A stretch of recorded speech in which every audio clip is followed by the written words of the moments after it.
Na carta aos Hebreus, capítulo 11.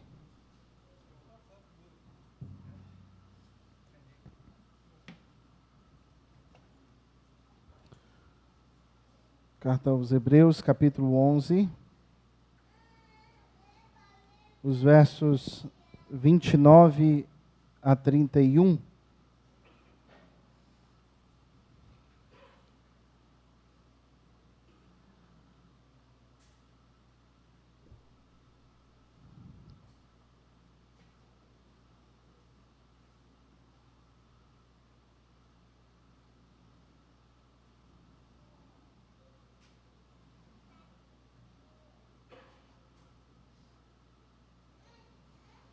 Hebreus capítulo 11, versos 29 a 31, nos diz assim: Pela fé atravessaram o mar vermelho, como por terra seca, tentando-o, os egípcios foram tragados de todo. Pela fé ruíram as muralhas de Jericó, depois de rodeadas por 7 dias. Pela fé, Raabe, a meretriz, não foi destruída com os desobedientes, porque acolheu com paz os espias. Vamos orar? Deus Santo, nós somos gratos pela sua presença no nosso meio. Nós somos gratos, ó Deus, porque esse momento aqui e agora não é em vão. Antes é diante de um Deus vivo, de um Deus verdadeiro. Antes, ó Deus, a nossa fé está pautada e é em um Deus único e verdadeiro, que nos amou de tal maneira que enviou o seu Filho para morrer no nosso lugar. Como é bom saber, ó Deus, que as orações que nós fazemos aqui nesse lugar, que a leitura bíblica, que as músicas que nós cantamos, não é em vão. Antes é um Deus que se faz presente e que fala ao nosso coração. E nós te pedimos que nesse momento o Senhor continue a tratar de nós. Continue, ó Deus, a nos ensinar sobre fé, sobre uma fé que triunfa. Abra os nossos corações e trata da nossa vida, porque nós somos carentes do Senhor. É no nome de Jesus que nós oramos. Amém. Meus irmãos, desde segunda-feira, eu tenho lutado para chegar a um tema para essa mensagem, porque o assunto de todo o capítulo 11, na verdade, o capítulo 11, 12, 13, vai falar sobre fé, mas o capítulo 11 que vai falar sobre heróis da fé, e esse trecho que nós escolhemos, desses 3 versículos, ele vem falar sobre 3 aspectos.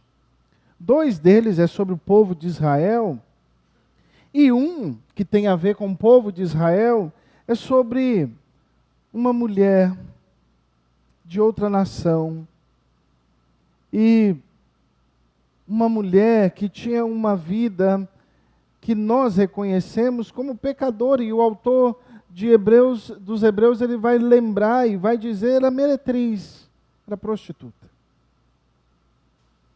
De tal maneira que olhar para esses assuntos é olhar sobre uma fé que triunfa. Havia obstáculos.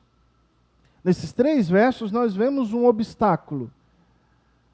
No entanto, a fé do povo de Deus e de Raabe supera o obstáculo, triunfa.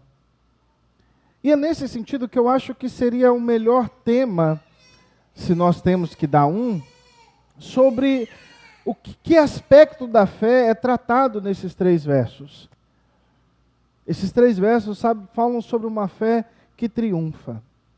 Veja, o contexto que o autor vai trazer, as figuras que o autor vai trazer, é sobre o povo saindo do Egito, adentrando a terra prometida, e lá uma mulher que resolve não viver como os desobedientes, mas a viver como o povo de Deus.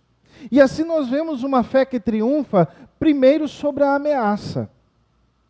O povo de Israel sai do Egito. O livro de Êxodo nos diz que as hostes do Senhor estão se levantando e saindo do Egito, e ali é aquela noite em que a paz é preparada, em que o Senhor diz que o sangue do cordeiro deve ser passado nas vegas para que o Senhor pudesse livrar os filhos primogênitos da morte e consagrar seus filhos primogênitos ao Senhor. E então, o povo de Israel está saindo do Egito, e todo aquele drama, toda aquela situação, Faraó está com o coração duro, Faraó está dificultando a saída do povo do Senhor, e finalmente, quando o Senhor traz a praga sobre a morte dos filhos dos egípcios, Faraó diz: vai embora, vai embora. E o povo sai. Mas o Senhor leva o povo por um caminho que eles se defrontam com o Mar Vermelho, e atrás tem uma montanha, e Faraó está descendo com o seu exército. E o povo começa a apertar Moisés. O povo falou assim: pois é, Moisés, nós dissemos para você, deixa a gente morrer no Egito, deixa a gente continuar lá no Egito. Mas o que você fez, Moisés? Você tirou a gente de lá. Por um acaso não tinha sepultura lá para todo mundo, não tinha lugar para enterrar todo mundo, e trouxe a nós e a nossa família para morrer aqui, para viver aqui, para ver essa situação e morrer aqui? Será, Moisés, que lá não era suficiente nós vivermos com a nossa vidinha de escravos, com a nossa vidinha de um povo servil ao povo egípcio? E olha o que você fez conosco. E o povo, e o texto de Êxodo nos lembra que o povo começou a reclamar, a reclamar, a reclamar. E Moisés disse para o povo, falou assim: o Senhor vai trazer grande livramento sobre vocês, e vós calareis. Veja, olha a situação. Um mar à frente, uma montanha atrás, e Faraó descendo. Qual é a saída? Qual saída é possível? E então, o Senhor clama, Moisés clama ao Senhor, pede ao Senhor, diz ao Senhor sobre a aflição do povo, sobre o que está acontecendo, e o Senhor diz a Moisés: por que clamas a mim? Diga ao povo que marche.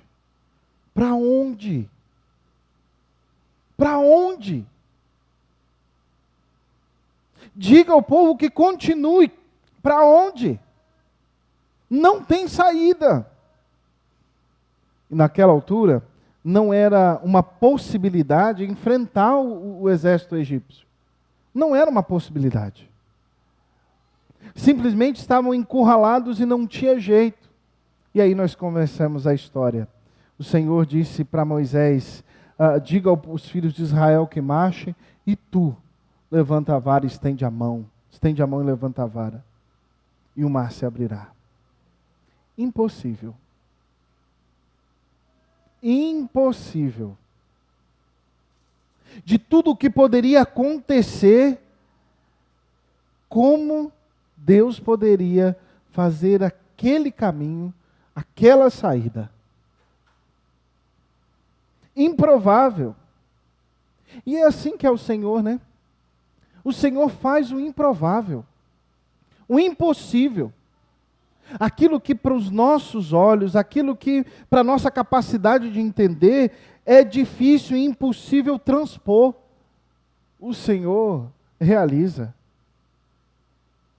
Mas sabe qual é a nossa luta?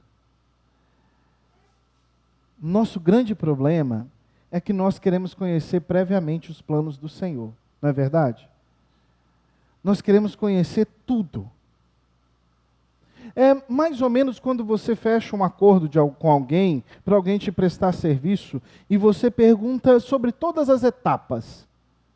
O que ele vai fazer, como ele vai fazer, e se der errado, qual é o caminho que ele vai fazer? E às vezes nós queremos isso com o Senhor, às vezes a nossa relação com o Senhor é assim. Não seria muito mais fácil o Senhor dizer para o povo de Israel assim: para o povo hebreu: olha, vocês vão descer, Faraó vai perseguir vocês, vocês vão ficar lá encurralados, lá no cantinho, no pé do mar, lá entre a montanha, o exército vai chegar e o mar, mas não se preocupem. Não se preocupem, porque eu vou abrir o mar. Se Deus não tivesse dito isso na noite de Páscoa, não seria bem melhor? O povo não desceria mais em paz? E não é assim, meus irmãos, que nós queremos que o Senhor age conosco. E sim, não quer dizer que o Senhor não compartilhou os planos com o povo de Israel. Ele compartilhou sim. Ele disse: eu vou tirar vocês da terra da servidão e vou levar vocês para uma terra que emana leite e mel. Mas nós queremos saber o meio. Nós queremos saber o percalço, o que vai acontecer se alguma coisa der errada. Basta a mim e a você saber aonde irá terminar. Basta para eu e você saber e conhecer que o Senhor nos disse aonde irá terminar a nossa jornada. E Ele disse, o nosso Senhor Jesus disse que Ele foi preparar lugar e irá nos receber lá. Basta. Mas o problema é que nós queremos saber, mas e o meio? O que acontece nesse meio? O que acontece quando eu tenho problemas na minha vida financeira? O que acontece quando eu tenho problemas na minha vida sentimental? O que acontece quando eu tenho problemas com a minha família? O que o Senhor vai fazer? Eu preciso saber quais são as ferramentas, qual é o método dele. Quando o Senhor nos chama a crer e a confiar que Ele faz a nossa fé triunfar, Sua graça vem sobre nós diante das ameaças, meus irmãos. Diante daquilo que coloca a nossa vida em risco, o Senhor vai cuidar de nós. O Senhor vai prover livramento. E necessariamente a gente não tem que estar diante de um mar, porque o nosso Deus não faz uma coisa só em um tempo só, mas opera grandes maravilhas em todos os tempos. Tenha fé em Deus. É isso que o autor de Hebreus está lembrando. Ele está lembrando que o povo de Israel, que embora possa ter reclamado, mas é um entendimento coletivo. E eles vão. E eles caminham. Mesmo que reclamando, mas eles vão. E viram a ação do Senhor e passaram por aquele lugar e por aquele mar como terra seca. E os egípcios, a quem o Senhor prometeu que iria retribuir o mal, os egípcios morreram, seu exército morreu e o Senhor os destruiu. Uma fé que triunfa sobre as ameaças, a gente precisa ter uma fé assim. E uma fé que triunfa sobre os obstáculos. Fé que triunfa sobre a ameaça e fé que triunfa sobre o obstáculo. Imagine você que eu te chame, faça um esforço, viu, para me compreender, por favor. Que eu te chame para uma briga com alguém. Olha, eu preciso ir ali enfrentar uma briga. E eu te chamo. E você sabe que aqueles que nós vamos enfrentar, você conhece previamente, eles estão armados.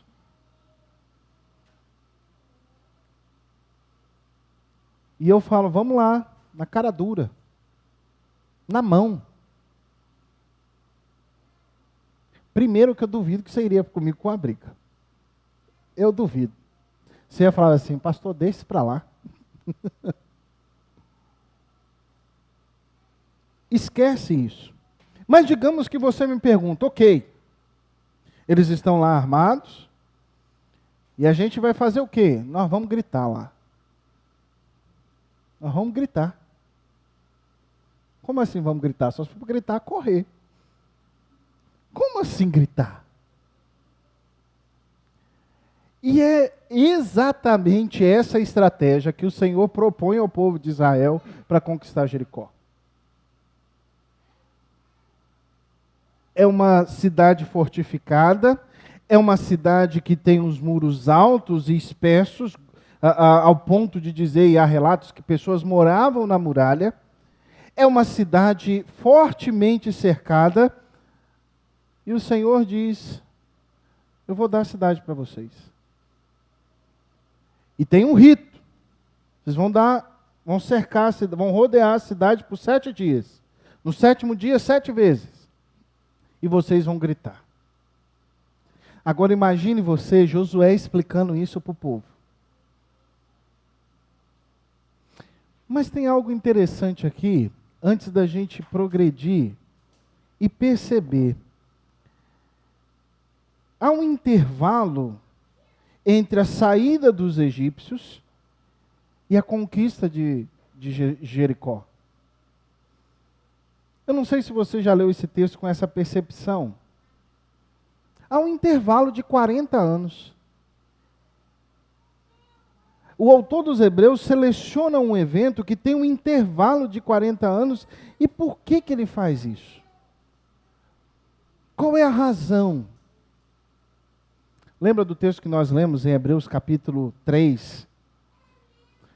A geração que saiu do Egito blasfemou contra o Senhor, teve um coração duro, era uma geração desobediente. O Senhor disse: vocês não entrarão no meu descanso. E nasceu uma nova geração, uma geração que cria, uma geração que tinha fé. E o Senhor diz para eles que eles vão conquistar Jericó. E explica para eles a maneira como isso vai acontecer. E então, após o 7º dia, após a 7ª volta, finalmente o Senhor manda Moisés dizer ao povo: grita, grita, porque o Senhor vos deu a cidade. E as muralhas ruíram. E as muralhas vieram ao chão. E talvez você possa pensar que o grito foi a causa da vitória. Talvez você já ouviu alguns gritos na sua vida que realmente assustam. Mas dificilmente derrubaria uma muralha. Quebraria vidro? Talvez. Você já viu alguns experimentos assim, mas derrubar uma muralha era impossível. Não foi o grito dos homens ou do povo de Israel que venceu aquela batalha e que conquistou a Jericó. Não, foi o Senhor quem deu na mão deles. O que fez com que a muralha viesse ao chão foi o Senhor, porque a força de Israel não estava na sua arma, a força de Israel não estava na sua estratégia, mas estava no Senhor, que é poderoso para fazer mais. E é pela fé que o obstáculo, que é o muro, cai. E que o povo adentra. E o Senhor dá a cidade. E isso faz nos lembrar da orientação do Senhor Jesus para os seus discípulos. Que fé move montanhas.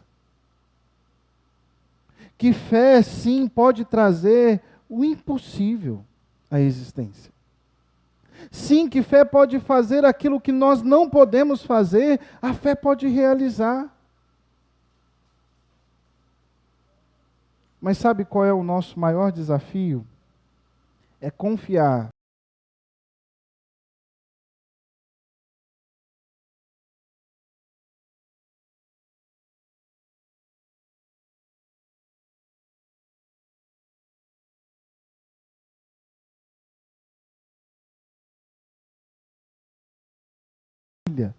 Qual é o seu maior obstáculo? Qual é a sua maior dificuldade? Qual é o inimigo que você luta, ou o obstáculo que você luta, que você tem lutado e não consegue vencer? Confie em Deus. Tenha fé. Tenha fé que Deus pode fazer infinitamente mais. Tenha fé, tenha convicção que Deus pode realizar o que é aparentemente impossível. Deus pode fazer. Creia. Tenha fé. Tenha, isso mesmo, tenha. Me ajuda, Arthur. Fé que triunfa é uma fé que triunfa sobre a ameaça, é uma fé que triunfa sobre os obstáculos e é uma fé que triunfa sobre o seu passado. Às vezes, nós temos uma fé tímida por medo do nosso passado ou dos pecados que nós, porventura, tenhamos cometido. Às vezes, a sombra do pecado que nós cometemos no passado pode nos levar a ter uma fé pequena e débil. Mas o Senhor nos convida a confiar nele, porque a sua misericórdia se renova todos os dias. Porque a graça do Senhor superabundou sobre o nosso pecado que era grande. E nós podemos crer e descansar no Senhor. Você já foi esquecido alguma vez? Seus pais já te esqueceram em algum lugar?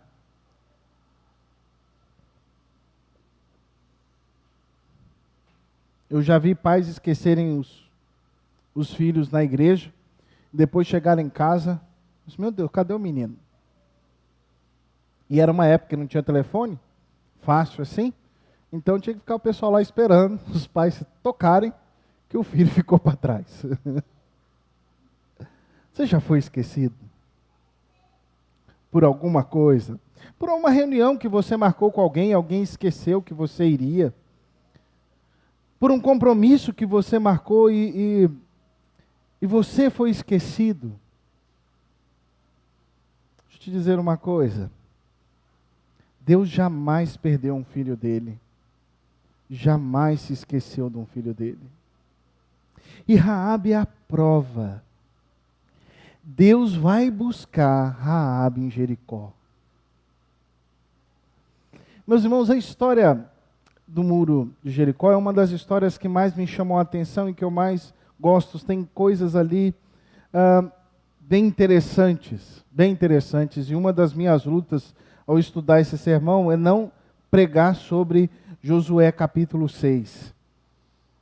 Mas tem coisas que é preciso trazer aqui para a gente lembrar. O autor da carta aos Hebreus vem destacar quem era Raabe. Era meretriz, era prostituta. É isso mesmo. Era essa pessoa. Mas no capítulo 2 de Josué, nos conta que Josué enviou uns espias para irem espiar Jericó. E Raabe acolhe esses espias. E havia uma ordem do rei para ir buscar os espias, que eles sabiam que estavam na casa de Raabe. Mas Raabe diz que eles não estão lá. Os despede para outro lugar, enquanto o exército procura em outro rumo.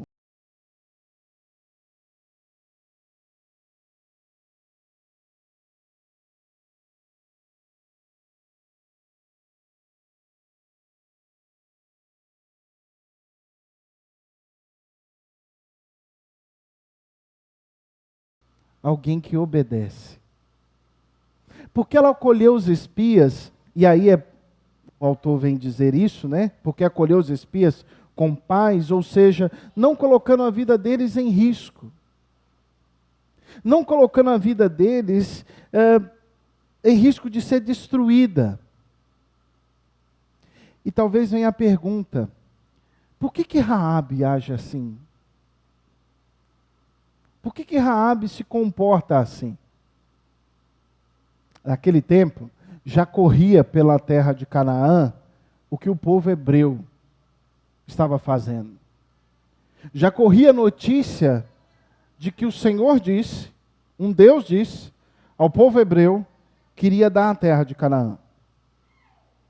Que o Senhor abriu o mar vermelho para que o povo passasse a pé enxutos. E a primeira cidade depois do Jordão é Jericó. Então, certamente, o medo e o pavor já estavam sobre eles. O medo do que poderia acontecer já vinha sobre eles. E Raabe, conversando com os espias, ela diz assim: bem sei que o Senhor vos deu essa terra, Temos ouvido que o Senhor secou as águas do Mar Vermelho diante de vós.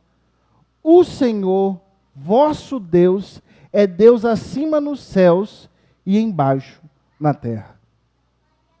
Raabe ouve falar daquele Senhor e ela diz: não tem outro. Ela ouve falar sobre os feitos daquele Senhor e não tem Deus nos céus e nem na terra comparado ao Senhor. E assim ela afirma a sua fé no Senhor. E Deus foi salvar a sua filha, Raabe. Foi resgatá-la. E veja, isso não é uma ponta solta. Porque Raabe está na genealogia de Cristo. Ela é mãe de Boaz. Raabe faz parte dos planos do Senhor. O Senhor jamais deixa um filho seu para trás. Não é que Deus se esqueceu de quem era Raabe, ou dos pecados de Raabe, ou da sua prática pecaminosa, da sua prostituição. Não, meus irmãos, mas ao invés disso, o Senhor acolheu e foi misericordioso com Raabe e perdoou o seu pecado. Ao invés disso, Deus acolheu. E aqui nós vemos uma fé que muda a história de quem crê. Uma mulher. E veja a graça do Senhor. Uma mulher que no meio dos seus era tida como uma pecadora, como alguém de menor valor. Mas o Senhor foi resgatar a sua filha e a incluiu no plano de salvação que viria o Salvador do mundo. Veja como a fé pode mudar a história de alguém. Veja como a fé muda o medo que você tem do pecado e do seu passado, porque o Senhor não se esquece de um filho seu e Ele vai buscar o filho seu para mudar a sua história, para mudar a sua vida e te fazer novo.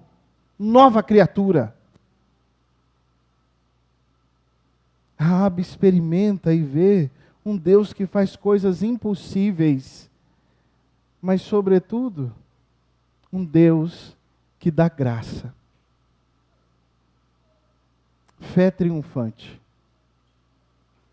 Uma fé que triunfa sobre as ameaças, uma fé que triunfa sobre os obstáculos e uma fé que triunfa sobre o nosso passado. A destruição do exército egípcio, da queda dos muros, do resgate de Raabe, dava aos leitores de Hebreus a confiança para crer em Deus. E se houvesse ali alguns gentios, porque veja, lembra que eu disse? Os 2 primeiros versos parecem falar da fé, fala da fé do povo hebreu. E o povo judeu que estava ali poderia pensar que, olha, é especial para nós. E era assim.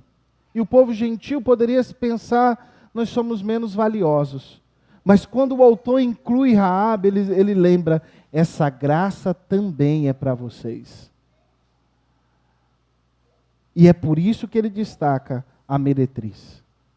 Para lembrar sobre a graça do Senhor e sobre alguém que creu e não viveu como os desobedientes. E o Senhor não a destruiu. Poupou a sua vida e da sua família. O Senhor cuidou. O que isso deve gerar no meu e no seu coração? Quais as atitudes nós devemos tomar após ouvir essa mensagem, meus irmãos, e meditar nesse texto? Primeiro, confie em Deus e pare de se aquietar com si.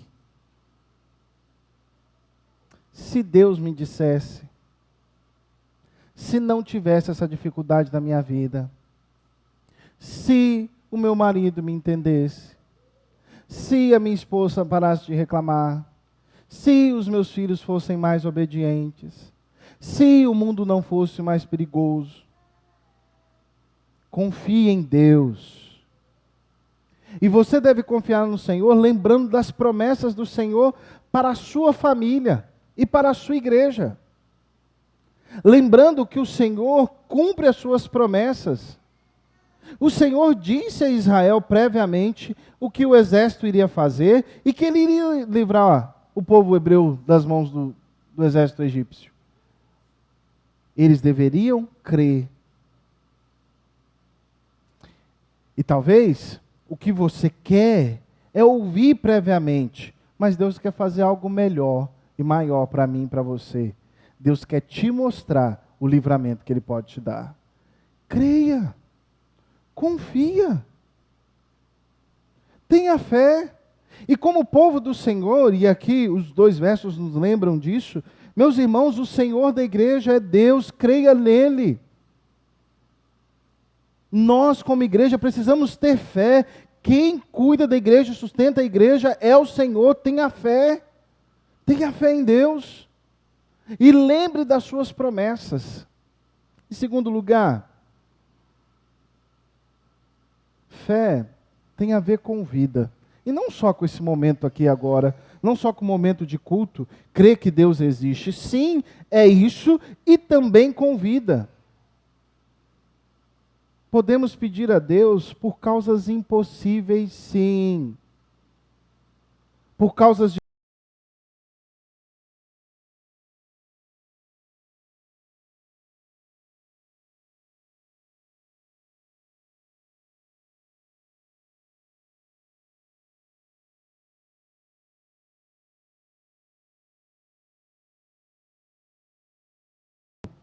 confiando no Senhor.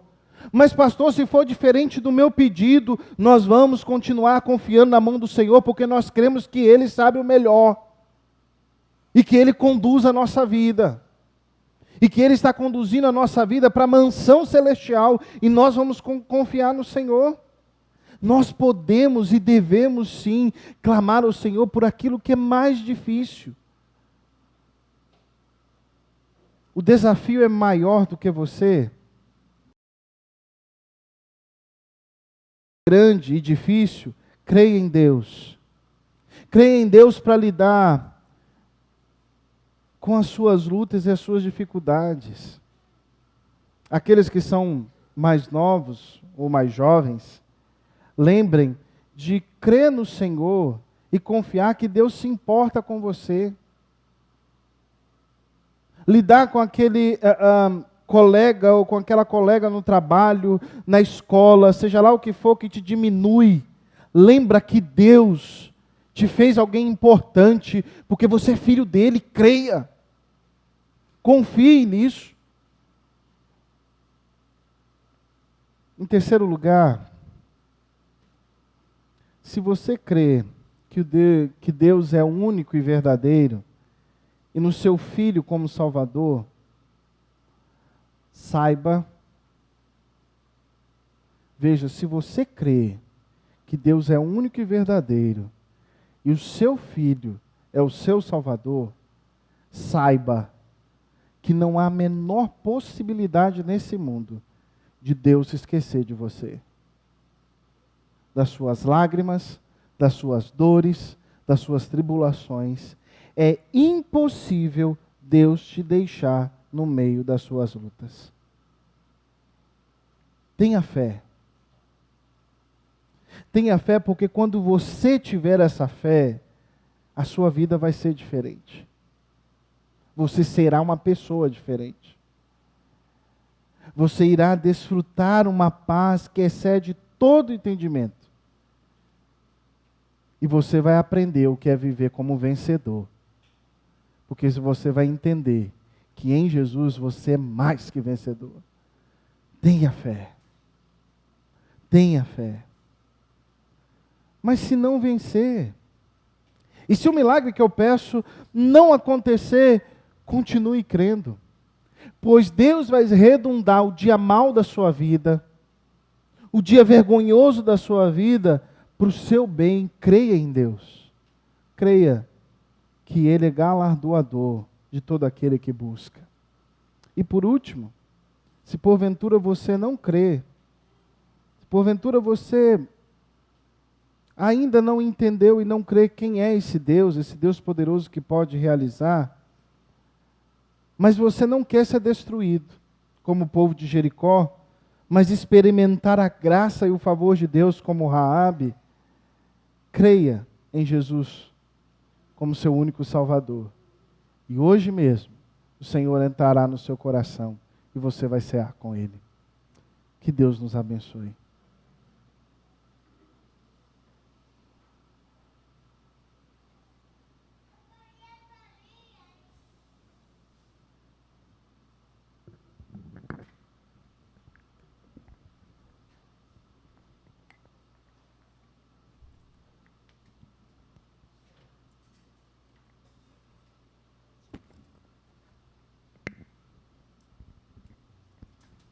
Se coloque de pé.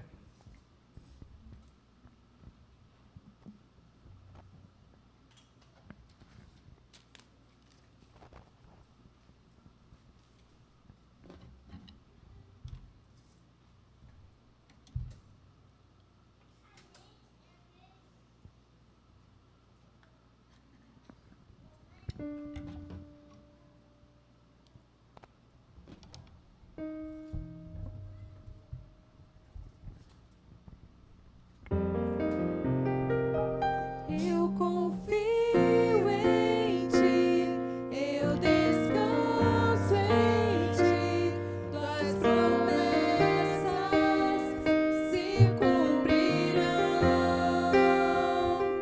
Eu espero em Ti.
Vamos orar?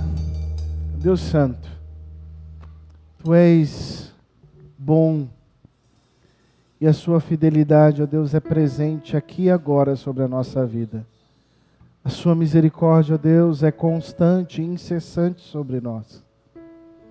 O mesmo Deus que fez tremendos feitos na vida do povo de Israel, quando precisou, é o Deus poderoso hoje e agora, é o nosso Deus. E, ó Deus, nós cremos no Senhor e damos glórias ao Senhor, ó Deus, pela salvação em Cristo Jesus. Damos glórias ao Senhor, ó Deus, porque nos nossos dias difíceis, nas nossas necessidades, o Senhor tem provido. O Senhor, ó Deus, tem sido Pai amoroso, Deus bondoso, resgatador, libertador. E nós louvamos ao Senhor por isso. Ajude o Teu povo a ter confiança no Senhor, mesmo diante da ameaça que coloque a vida em risco, mesmo diante do obstáculo que dificulta as caminhadas aqui e a vida cristã aqui. Mesmo, ó Deus, diante do passado, do nosso pecado, coloque no Teu povo a convicção que os nossos pecados foram perdoados e que nós somos o Teu povo, Teus filhos, e que o Teu amor é sobre nós. Nos ajude a viver essa verdade aqui e agora, mas também amanhã, no nosso dia a dia e diante das nossas lutas. Nós clamamos ao Senhor por isso. Meus irmãos, recebei a bênção. Que a graça do nosso Senhor e Salvador Jesus Cristo, que o amor do nosso Deus e Pai, que a comunhão e a consolação do Santo Espírito do Senhor repouse sobre vós, Igreja de Deus, aqui e em todos os lugares, agora e pelos séculos dos séculos.